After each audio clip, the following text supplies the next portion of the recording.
Сельское хозяйство часто включает в себя рытье земли.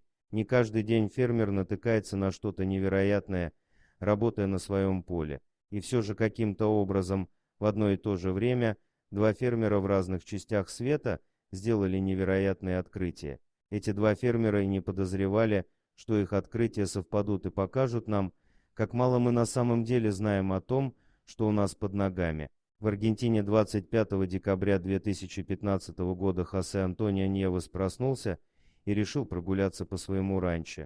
Проходя мимо ручья, протекающего через его владение, он не мог не заметить что-то странное, торчащее из берега. Сначала он подумал, что это просто большой камень, но когда приблизился к предмету, то понял, что это вовсе не камень, а нечто совершенно иное. Поначалу Хосе колебался, но потом решил взглянуть на загадочный предмет поближе. Затем он начал выкапывать его из грязи, чтобы лучше понять, что же это. После того, как Хосе Антонио удалил грязь с находки, он быстро позвал свою жену Рейну. Мужчина надеялся, что у нее найдется какое-нибудь объяснение тому, что он обнаружил. Рейна понятия не имела, на что наткнулся ее муж, однако они оба были полны решимости выяснить это. Вместе они продолжали выкапывать и чистить предмет. К счастью, у них были подходящие инструменты для работы, поэтому они не повредили неизвестный объект в процессе. Им не потребовалось много времени, чтобы понять, насколько он велик.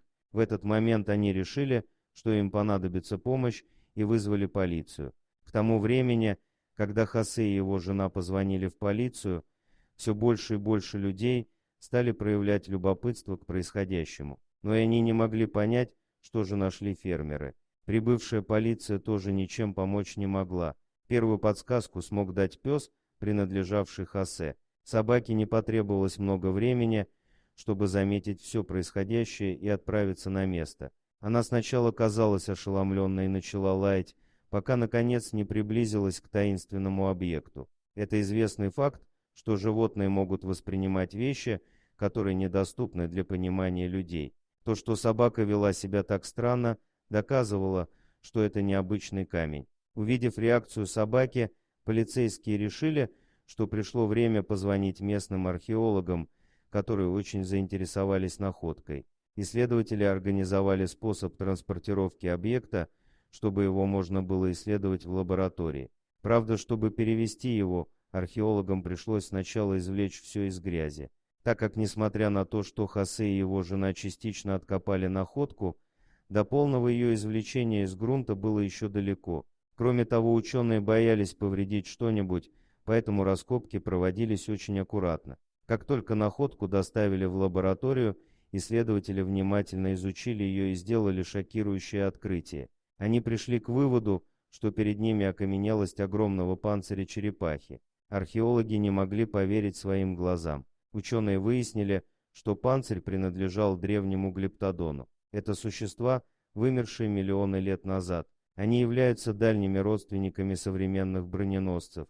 В то время как исследование массивного панциря черепахи проводилось в Аргентине, еще одно невероятное открытие было сделано в Мичигане, в 1000 миль оттуда. Другой фермер, Джеймс Брисл, также нашел неизвестный исторический образец на своей ферме. В то время оба земледельца не были знакомы и не знали, что в один день они нашли что-то невероятное. Они также, конечно, не могли знать, что оба их чудесных открытия в конечном итоге сведут их вместе. Однажды Джеймс Брисл искал лучшее место для прокладки газопровода на своей ферме. Он решил, что лучше всего начать с едва используемого соевого поля на его участке, и начал копать. Этот процесс занимает большое количество времени и требует значительных трудозатрат. Брисл был готов к такой физической нагрузке, но не ожидал, что во время работы найдет нечто удивительное. Для рытья газопровода Брисл использовал тяжелое землеройное оборудование, в частности экскаватор. Работая ним, он был удивлен, когда наткнулся на что-то твердое. Этот участок поля имел чрезвычайно плодородную и легкую почву без камней и корней. Поэтому, когда ковш ударился обо что-то твердое, фермер понял, что столкнулся с чем-то необычным. Чтобы не повредить оборудование, фермер вылез из экскаватора и принялся рыть вручную, пока не наткнулся на что-то твердое и гладкое. Вскоре Брисл догадался, что обнаружил кости, и та, что он держал в руках, была похожа на ребро. Но она определенно не принадлежала ни одному животному, которое могло жить в этом районе. К тому же она была слишком велика, чтобы принадлежать корове или лошади. В этот момент Брисл понял, что нашел нечто уникальное. Подозревая, что находка может оказаться значимой, он решил обратиться к своим знакомым, чтобы они помогли ему откопать все останки. В итоге получилось собрать целую команду, которая копала весь следующий день. В результате они обнаружили еще несколько костей, еще больших, чем первая, но пока было неизвестно, чьи именно это останки. Однако после долгих раскопок команда археологов-любителей наконец обнаружила что-то похожее на массивный череп с двумя огромными бивнями. Каждый из них был размером со взрослого человека. Всем было ясно, что они откопали останки какого-то слона, но вопрос остался открытым. Как слон оказался в 10 футах под землей на ферме в Мичигане, Брисл решил вызвать экспертов. Когда профессор археологии Фишер и его студенты прибыли на место, они пришли в восторг и объявили, что эти кости принадлежат доисторическому мамонту. Похоже, все они принадлежали одному животному, что было невероятной находкой как для Брисла, так и для команды Мичиганского университета. Дорогие друзья, если вам понравилось видео, поставьте лайк, а также подписывайтесь на канал, где найдете еще много интересного.